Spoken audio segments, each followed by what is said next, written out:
ये कहानी है लाखों मांस खाने वाले चूहों की, जो कि एक पैसेंजर से भरी ट्रेन पर चढ़ जाते हैं। तो चलिए स्टोरी स्टार्ट करते हैं। स्टोरी की स्टार्टिंग में हम एक प्लेटफॉर्म का सीन देखते हैं, जहाँ पर एक आदमी अपनी बेटी और अपने बच्चे के साथ आया होता है। वो अपनी दूसरी बेटी के बारे में कंप्लेंट कर रहा होता है कि वो उसकी कभी भी नहीं सुनती है। अब सारे पैसेंजर्स ट्रेन पर चढ़ चुके हैं, लेकिन अचानक सामने से एक ट्रेन आती है। ये चौंकने वाली बात इसलिए थी क्योंकि अगले 2 घंटे तक उस प्लेटफॉर्म पर कोई भी ट्रेन का शेड्यूल नहीं था। तो कुछ गार्ड्स उस ट्रेन को चेक करने भागते हैं और देखते हैं कि उस ट्रेन से खून की नदियां बह रही हैं। वहीं दूसरी तरफ इस ट्रेन ने अपना सफर शुरू कर दिया है। सफर के दौरान ये आदमी ट्रेन के दूसरे कंपार्टमेंट्स को चेक करता है, जहां पर ये अपनी दूसरी बेटी को देखता है, जो कि एक आर्मी ऑफिशियल के साथ बैठी होती है। अब ये आदमी अपनी बेटी के पास जाता है तो उसकी बेटी उसे पहचानने से मना कर देती है, जिसकी वजह से गार्ड्स उस आदमी को पकड़ के एक कमरे में बंद करने ले जाते हैं, जहां पर ये देखते हैं कि एक आदमी कोने में बैठा है जिसको चूहे खा रहे हैं। और जैसे ही गार्ड्स उस बंदे को टच करते हैं, वो चूहे इन गार्ड्स पर भी अटैक कर देते हैं। वहीं दूसरी तरफ बाकी पैसेंजर्स को ट्रेन की छत से चूहों की कुछ आवाजें आ रही थी। चूहे को भगाने के चक्कर में वो गलती से एक वेंट पे मार देता है, जिसकी वजह से कई 100 चूहे वहां पर गिरने लगते हैं। अब चूहों ने पैसेंजर्स पर अटैक करना शुरू कर दिया है। वहां पर एक हाई लेवल का ऑफिशियल होता है जिसको इन चूहों के अटैक के बारे में पता था, तो वो अपने गार्ड्स के साथ वहां से भागने लगता है।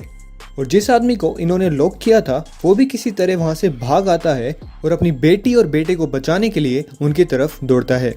बीच में वो बाकी पैसेंजर्स को अलर्ट करता है चूहों के अटैक के बारे में, लेकिन लोग उसकी बात का मजाक उड़ाने लगते हैं। लेकिन जैसे ही वो चूहों की बाढ़ को देखते हैं तो वो चौंक जाते हैं और अपनी जान बचाने के लिए वहां से भागने लगते हैं। वो सभी लोग ट्रेन के आगे के हिस्से की तरफ भाग रहे हैं। तभी वो ऑफिशियल ये सोचता है कि अगर हम हर किसी को बचाने जाएंगे तो वो खुद अपनी जान गंवा बैठेगा। इसलिए वो ट्रेन के बाकी हिस्सों को ट्रेन से अलग करने का फैसला करता है। जैसे तैसे करके उस अलग किए हुए ट्रेन के हिस्से से 4 लोग ट्रेन की छत पर चढ़कर आगे वाले हिस्से पे चले जाते हैं। वो लोग ये नोटिस करते हैं कि कुछ पैसेंजर्स को चूहों ने काट लिया है, जिसकी वजह से उनको एक जानलेवा बीमारी हो गई है और ये बीमारी बाकी पैसेंजर्स में भी फैल सकती है। तो वो आदमी कहता है कि इस बीमारी का इलाज अवेलेबल है। उसने बताया कि वो मेडिकल डिपार्टमेंट में काम करता था और कुछ दूरी पे जो स्टेशन आएगा उसके हॉस्पिटल से हमें वो दवाई मिल सकती है। तो कुछ लोग इस बात के फेवर में थे कि उन्हें दवाई लानी चाहिए और कुछ लोग अपनी जान को खतरे में नहीं डालना चाहते थे। वो चाहते थे कि ट्रेन बिना रुके चलती जाए। तो फाइनली उस ऑफिशियल को गन पॉइंट पे रख के दवाई को लाने का फैसला किया गया।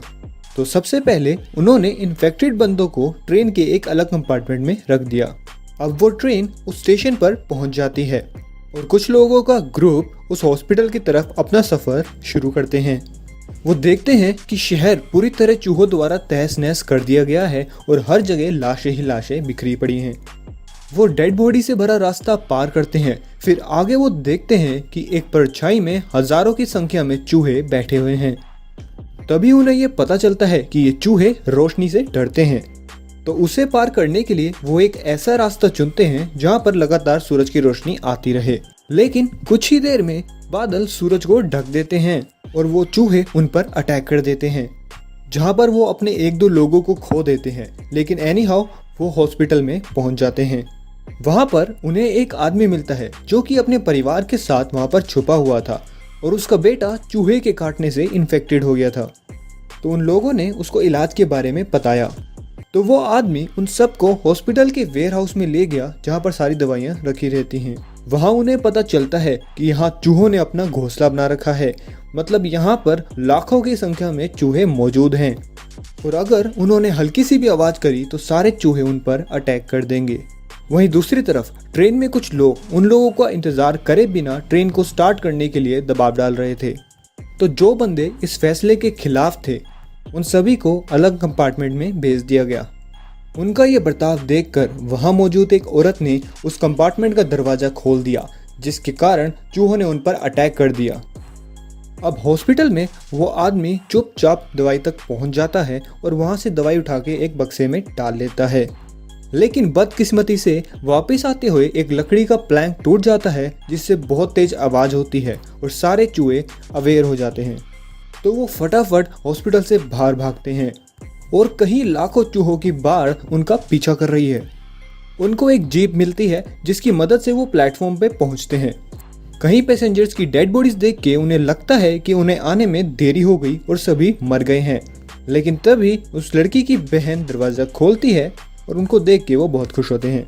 अब दोबारा से बादलों ने सूरज को ढक दिया है, तो सभी चूहे तेजी से ट्रेन की तरफ आ रहे हैं। जब फाइनली सभी ट्रेन पे चढ़ जाते हैं, लेकिन वो अपने एक आदमी को खो देते हैं जो कि शुरू से उनकी मदद कर रहा था। सभी इन्फेक्टेड्स को दवाई दी जाती है, लेकिन कुछ ही समय बाद ट्रेन रुक जाती है क्योंकि ट्रैक पे एक एक्सीडेंट हुई ट्रेन के कुछ हिस्से पड़े थे। तो सभी पैसेंजर्स ने मिलकर उस ट्रेन के हिस्से को हटाया। वहीं दूसरी तरफ चूहे ट्रेन की तरफ तेजी से बढ़ रहे थे, तो वहां मौजूद एक इंसान ने अपनी जान देने का फैसला करा ताकि बाकी लोगों को कुछ समय और मिल सके। तो उसने अपने ऊपर काफी सारे एक्सप्लोजिव्स लगाए और खुद को उड़ा दिया। अब ट्रैक क्लियर था, लेकिन ट्रैक का स्विच डेड एंड की तरफ मुड़ा हुआ था। तो वो आदमी उस लीवर को चेंज करता है, तभी उसे पता चलता है कि वो लीवर टूटा हुआ है और ट्रेन को निकलने के लिए उसको वो लीवर होल्ड करना पड़ेगा। अब वो आदमी ट्रेन पकड़ने के लिए ट्रेन के पीछे भागता है, लेकिन वो ट्रेन नहीं पकड़ पाता है और अपनी दोनों बेटियों को अपने आखिरी शब्द कहता है और ट्रेन को ना रोककर बाकी पैसेंजर्स की जान बचाते हुए अपनी जान दे देते हैं। ट्रेन वहाँ से चली जाती है और मूवी की कहानी यहाँ पर ख़त्म होती है। वीडियो देखने के लिए धन्यवाद।